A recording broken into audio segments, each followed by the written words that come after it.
Elizabeth Taylor made one terrible mistake in 1964. She trusted a journalist with her darkest secrets. For months, they met in hotel rooms and on ships.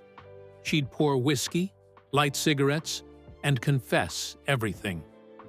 She thought he was just helping write her memoir. She didn't know he was secretly recording every word. 50 years later, those tapes surfaced. The woman everyone thought they knew had been living a double life. She even had a name for it, Cellophane Elizabeth. The real story was much darker. Elizabeth Taylor was born on February 27, 1932, in London. From the start, her life seemed like a movie. Her parents were wealthy American art dealers. They lived in the fancy Hampstead Garden suburb and ran an art gallery on Bond Street. They knew famous artists and politicians, including Colonel Victor Cazalet, who became her unofficial godfather. But life wasn't all glamour. By 1939, with war coming, U.S. Ambassador Joseph P. Kennedy told her father to get the family out. In April that year, Elizabeth, her mother, and her brother escaped on the SS Manhattan. Her father stayed behind to close the gallery and joined them later. They settled in Pasadena, then Beverly Hills. Soon, they were part of Hollywood's social scene. Elizabeth was just 7 when this dramatic move changed her world forever. Even as a toddler, Elizabeth was in the spotlight. At age 3, she started dance lessons. She wasn't just good, she was remarkable. She even danced for Princess Elizabeth and Princess Margaret. Few children could imagine such an audience. Her parents' connections made it possible. Her mother had been an actress, and their circle included British high society. By the time they moved to Los Angeles, people already knew of Elizabeth's talent. A friend suggested a Hollywood screen test, and no one objected. She had performed for princesses before she had even reached Hollywood. It was as if fame had always been waiting for her. At age 10, Elizabeth got her first movie role in There's One Born Every Minute in 1942. Universal Pictures signed her for 7 years. But after just one film, they dropped her. They thought she looked too mature and wouldn't appeal to audiences. That decision turned out to be a huge mistake. Elizabeth's star power was clear to everyone else. MGM quickly picked her up. Universal missed the chance to shape one of the biggest stars in history. Elizabeth went on to win 2 Oscars and captivate fans for over 60 years. Universal's loss became MGM's gain. MGM signed Elizabeth in 1943, and it changed Hollywood.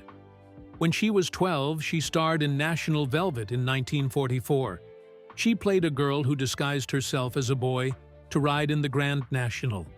The film was a hit. Elizabeth almost won a special juvenile Oscar, finishing just behind Peggy Ann Garner. But the role came at a price. To play Velvet Brown, she had to follow a strict routine to grow taller. She also fell off her horse during filming, injuring her back badly. That injury stayed with her for life. Still, the producers gave her the horse as a gift. The movie made her a star. MGM gave her a new contract at $750 a week, a huge amount for a child in the 1940s. She was on her way to becoming a legend. When Elizabeth was 18, MGM arranged her first marriage. It was to Conrad Nicky Hilton Jr., the hotel heir. The studio wanted to keep her image clean and marketable. They even bought her wedding dress. But behind the scenes, the marriage was a disaster. Hilton drank heavily and was abusive. He once kicked Elizabeth so hard that she lost their baby. The marriage lasted only 8 months. She divorced him in January 1951 because of mental cruelty. This marriage shattered her innocence and showed how studios controlled their stars for profit. Leaving Hilton didn't bring peace. MGM was furious about the divorce. They wanted to protect their image, so they punished Elizabeth. They forced her into a cheap romantic comedy, Love is Better Than Ever, in 1952. It was beneath her talent. The film didn't help her career. The message was clear: defy the studio, and you'll pay. This was how studios treated their biggest stars, especially women. Image mattered more than safety or happiness. But in 1952, Ivanhoe changed things. Elizabeth didn't like her small role in the film, but it became a huge hit. In 39 days, it earned $1.3 million. In total, it made $5.8 million in the US and Canada and $5 million overseas. That added up to $11 million worldwide. It was MGM's top earner that year and a hit in England too. The film earned 3 Oscar nominations and 2 Golden Globe nods. Elizabeth's star power was now undeniable. Even when she disliked a role, audiences still flocked to see her.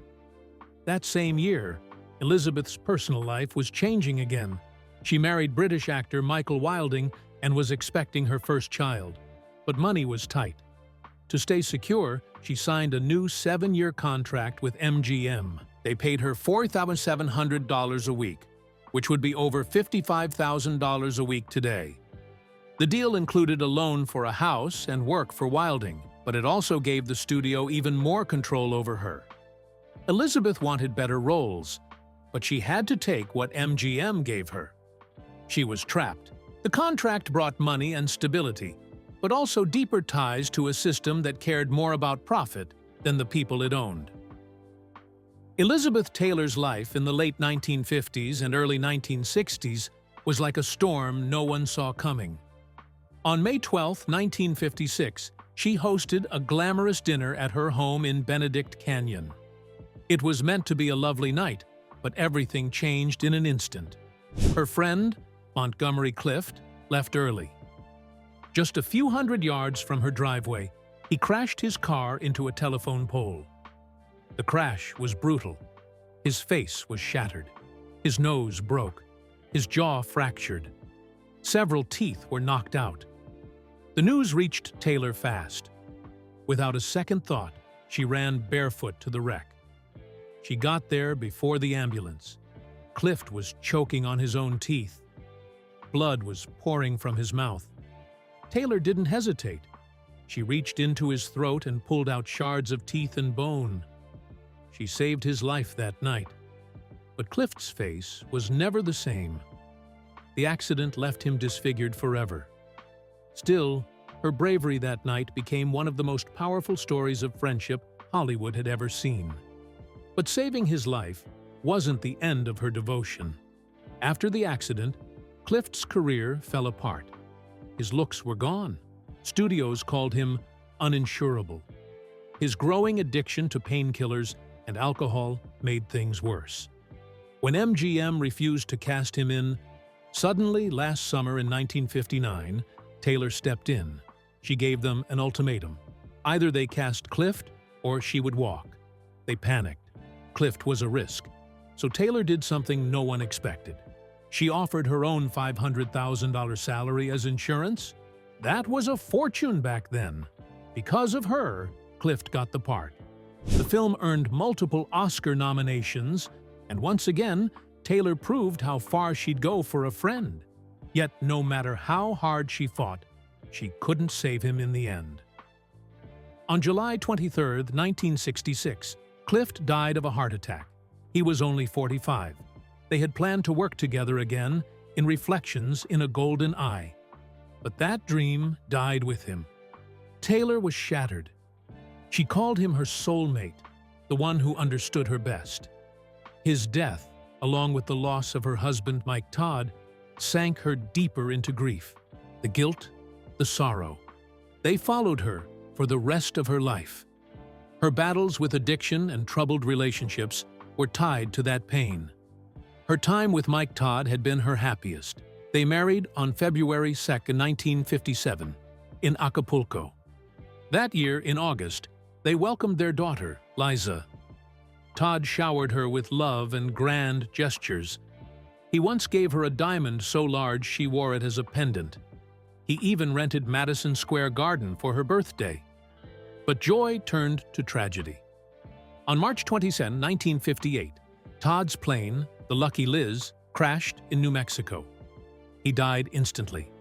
Taylor was 26. The loss crushed her. She collapsed when she heard. She couldn't be consoled. Grief pushed her toward Eddie Fisher, Todd's best friend. That relationship exploded into scandal.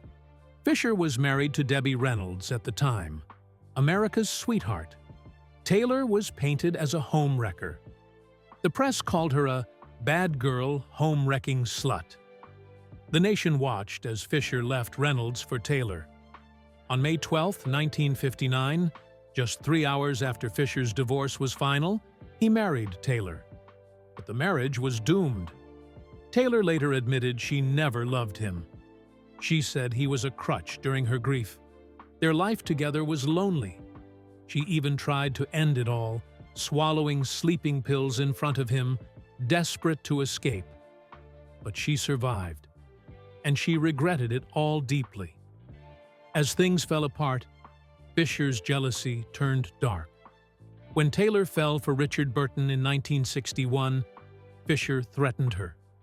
More than once he stood over her as she slept, pointing a gun at her head. He whispered that she was too pretty to shoot. He would sit by her with that gun, stroking her arm, repeating the threat whenever she tried to sleep. Finally, she fled, taking her children and leaving him behind. In 1961, Taylor won her first Oscar for Butterfield 8, but she hated the film. She took the role just to finish her MGM contract. The win felt hollow. She believed the Academy gave her the award out of sympathy. That year, she'd nearly died from pneumonia. She had a tracheotomy and stopped breathing 4 times. News outlets even reported her death by mistake. When she survived and won, people saw it as a reward for her ordeal, not her acting. From 1958 to 1964, Elizabeth Taylor lived through more drama and pain than most face in a lifetime. The public called her America's most hated woman. Protesters followed her. People sent hate mail and death threats. Signs at Fisher's shows read, "Liz, go home." Through it all, she endured. She later said, "I am a survivor, a living example of what people can go through and survive." And that's exactly what she was. When Cleopatra hit cinemas in 1963, it wasn't just a movie. It was a Hollywood earthquake. The budget spiraled to $44 million, which would be over $426 million today. No one had ever spent so much on a film. It was 3 times more expensive than Ben-Hur. The cost nearly destroyed 20th Century Fox.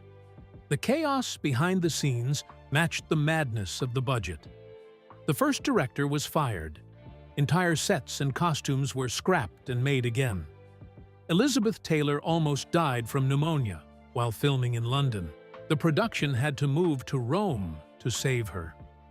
But what really captured the world's attention wasn't the gold-covered sets.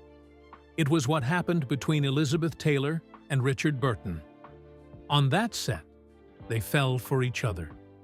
Their love story became bigger than the film itself. The studio boss, Darryl F. Zanuck, even wrote to Burton, calling them a combination. Audiences rushed to the cinemas not just to see the film, but to witness the passion that had taken Hollywood by storm. That passion helped save the studio from collapse. The romance didn't just shake up gossip columns, it stopped Cleopatra in its tracks. In early 1962, their affair exploded into public view. Both were married at the time. Taylor was with Eddie Fisher. Burton was with Sybil Williams. Then came the photo that changed everything. A shot of them embracing on a yacht in Ischia. The press went wild. Suddenly, stars couldn't hide their private lives anymore. The scandal was so huge that 20th Century Fox halted filming. Every day off cost $100,000, a staggering sum in the 1960s. People on set collapsed from exhaustion. The production manager fell so ill he left and died soon after. Burton's diary told of lust-filled nights. He called Taylor an eternal one-night stand. Even when the cameras stopped, they kept kissing as if no one else existed. The affair turned a troubled film into a global sensation and changed the way Hollywood and the press worked forever. The drama didn't stop in Hollywood. The whole world was watching, and many were furious. In 1962, the Vatican's newspaper slammed Taylor. It called her guilty of erotic vagrancy for loving Burton while still married. It called their affair an insult to the nobility of the hearth. The outrage made headlines across the world. Some U.S. politicians even suggested banning them from coming back to America because of their moral decline. Their romance became a symbol of freedom and excess at the same time. They had to tighten security on the set. Italy's version of the FBI got involved after threats were made against Taylor. But Taylor and Burton didn't back down. Taylor divorced Fisher on March 15, 1964, just 10 days after her divorce was final. She married Burton in Montreal. The world saw it as both a victory for love and a massive scandal. They were the most talked-about couple of their time. Taylor wasn't just making headlines for her love life. She broke Hollywood's pay rules, too. For Cleopatra, she became the first actor ever, man or woman, to get $1 million for a single film. And she didn't stop there. She secured $50,000 a week in overtime pay. The shoot was meant to last 16 weeks, but it dragged on for 2 years. By the end, Taylor had earned nearly $7 million. That would be about $60 million today. She also got a cut of the film's profits. No star had ever done that before. Future actors followed her lead. Taylor's business sense matched her star power. She even negotiated parts of her deal from her bathtub with Eddie Fisher, passing on her demands. When Fox agreed, she toasted with champagne. She shattered the ceiling for women in the film business and changed how stars would get paid forever. Richard Burton's own words, written in his diaries, show just how obsessed he was with Taylor. He wrote about her beauty in ways that were raw and poetic. He called her fantastically beautiful and spoke of her special and dangerous loveliness. He described her body in detail, from her lips to her figure. In one entry, he said she was beautiful beyond the dreams of pornography. He wrote that she was an ache in the stomach when they were apart. He felt she had made him a better man, but admitted he was completely under her spell. The world saw their fiery romance, but his private words showed the full depth of his passion. Elizabeth Taylor stunned the world in 1966. At just 33, she transformed herself for Who's Afraid of Virginia Woolf? She gained 30 pounds. She let herself look frumpy, bitter, and vicious. Audiences who knew her as a great beauty were shocked, but it worked. The film earned 13 Oscar nominations and won 5. She took home her second Best Actress Oscar. All 4 main actors were nominated, something that had never happened before. The raw, brutal story about a broken marriage broke every rule in American cinema.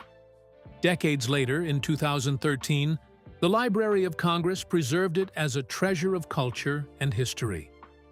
That film proved Elizabeth was willing to risk everything for her art. Off-screen, her life was just as intense. Her marriage to Richard Burton was filled with wild fights that left even friends speechless. Burton wrote in his diary about a 1969 fight. Taylor, drunk and furious, smashed him in the head with her ringed fingers. He said, "If any man had done that, I'd have killed him." Their arguments were brutal. She accused him of everything: drunkenness, lies, pride, greed. Their love was fierce, but their fights were fiercer. Friends often didn't know whether to step in or run away. Alcohol fueled much of their pain. Burton wrote how Taylor would go to bed stoned, talking in a baby voice like a demented child. They started drinking at breakfast and didn't stop until they collapsed at night. Taylor later admitted she mixed Jack Daniels with Demerol in the hospital. She said it left her higher than a kite. Conversations were impossible. She was too out of it to follow. Their drinking nearly destroyed them. By June 1974, the first divorce came. Burton was heartbroken. He wrote, "This woman is my life." Their split made headlines around the world. But they couldn't stay apart. 16 months later, they remarried in Botswana. Taylor wore green with feathers. Burton wore red socks and a red shirt. The ceremony took 20 minutes. They toasted with champagne by the river. The world hoped it meant peace at last. But the cracks showed fast. That second marriage fell apart in under 9 months. By February 1976, they were separated. The divorce came in July. The same old problems, booze, jealousy, explosive fights, returned. No amount of passion could save them. After that, Burton married twice more before dying in 1984. Taylor married 2 more times. Their story became a legend of love that couldn't last. Taylor's next marriage was to John Warner in 1976. At first, she helped his Senate run. Crowds came out just to see her. But life in Washington bored and isolated her. She felt trapped, left behind as Warner focused on politics. She rebelled quietly, like wearing purple to a Republican ladies' lunch when told not to. She called that time boring and lonely. By December 1981, they separated. The divorce came in November 1982. Her health and spirit fell apart during that marriage. The depression hit hard. She gained weight, and people gossiped about it. Worse, she turned more to pills and drink. From 1983 to 1988, 3 doctors gave her 1,000 prescriptions for 28 drugs. The doses were so extreme that an expert who reviewed them thought she must be dead. She mixed whiskey with Demerol. She took sleeping pills and Valium at night. She'd wake up dazed, walking into walls. She said herself, without help, she would have died. The help came from her family. Her kids, her brother, and Roddy McDowell staged an intervention. They begged her to get help. She agreed, after one last night. In December 1983, she checked into the Betty Ford Center. She stayed 7 weeks. She admitted the truth. "I'm Elizabeth. I'm an addict and an alcoholic." It humbled her. She shared a room. She did chores, but it saved her. And it inspired many others to get help too. Through it all, Taylor revealed something few guessed. She drank because she was shy. She said, "I'm terribly shy. I'd drink for courage." But the booze that helped her talk left her feeling worse. She drank heavily without seeming drunk, which only made her dependency deeper. For more than 50 years, 40 hours of Elizabeth Taylor's most private thoughts sat forgotten in an attic. From 1964 to 1965, journalist Richard Merriman recorded these deeply personal interviews while ghostwriting her memoir. He had captured her raw voice on tape during their sessions at the Beverly Hills Hotel, on ships crossing the Atlantic, and in rooms filled with smoke and secrets. The tapes were never meant for the world to hear. After Merriman died in 2015, his widow found the recordings hidden among his things. By 2019, the Taylor estate finally reclaimed them. In 2024, those same tapes became the heart of the HBO documentary Elizabeth Taylor, The Lost Tapes. For the first time, people could hear Taylor as she truly was, unguarded, emotional, and real. Elizabeth Taylor had no idea anyone beyond Merriman would ever hear what she said. Over 40 hours of conversation, she opened up in ways no one expected. Again and again, she would pause and tell him, "That's off the record," or "You can't use that in the book." She thought she had control. That's why she spoke so freely. The tapes reveal her regrets over failed marriages, the heartbreak with Eddie Fisher, and the pain that came with fame. She spoke about private moments with James Dean and the horror of abuse during her first marriage, stories she kept out of her published memoir. The documentary's director, Nanette Burstein, explained that Taylor would never have shared these truths if she'd known the world would one day listen. Alcohol played its part, too. Champagne, whiskey, and cocktails were constant companions during the interviews. Whether in hotel suites, nightclubs, or even on a houseboat, the glasses clinked and the smoke swirled. The drinks helped break down walls. They made Taylor laugh, cry, and confess with brutal honesty. The sessions became more than interviews. They were a glimpse into a star's lonely, pressured world. Each sip seemed to wash away the mask, leaving the real woman behind. You can almost feel the mood, sitting across from her at a table littered with empty glasses, as she spilled the secrets of a life lived under the spotlight.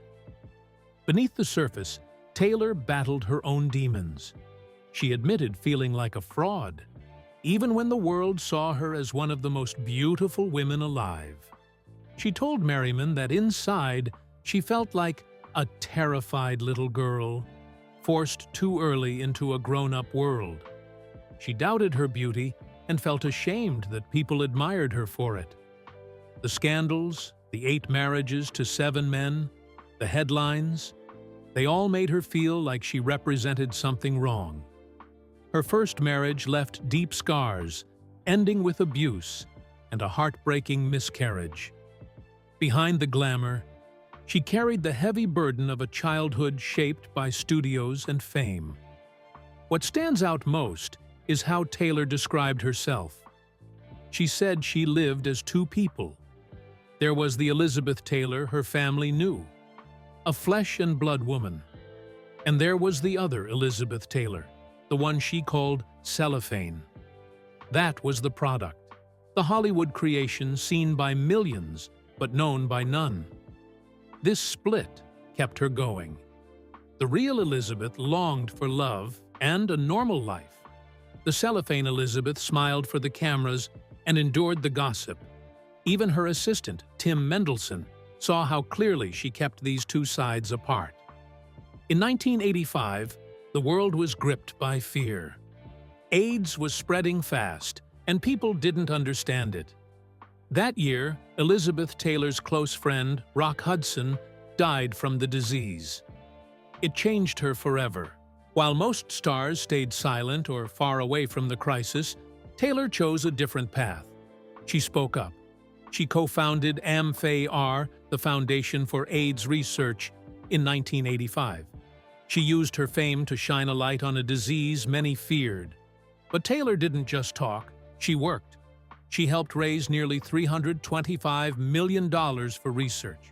She supported over 2,000 scientists around the world. In 1991, she set up the Elizabeth Taylor AIDS Foundation to give direct care to patients. Her efforts saved lives. She didn't just raise money. She changed how people saw AIDS and those who lived with it. At a time when most ran away, Taylor stepped forward. AIDS was surrounded by fear and hate. Many stars avoided it. But Taylor was different. Dr. Mervyn Silverman of AMFAR said she was like the lone star when others fled. She visited patients, she led fundraisers, she even spoke before Congress, demanding help. She fought against unfair policies, like the 1987 U.S. visa ban for people with HIV. She risked her own reputation, but she didn't care. She forced the world to see the truth. She made people care about those who were sick. Her courage made her a leader in celebrity activism. Taylor wasn't just a star on screen, she was a smart businesswoman too. In 1987, she launched Passion, her first perfume. In 1991 came White Diamonds. That perfume became a giant success. By 2018, White Diamonds made $1.5 billion. Taylor helped shape the modern celebrity perfume business. She was involved in every part of it, from the smell to the ads.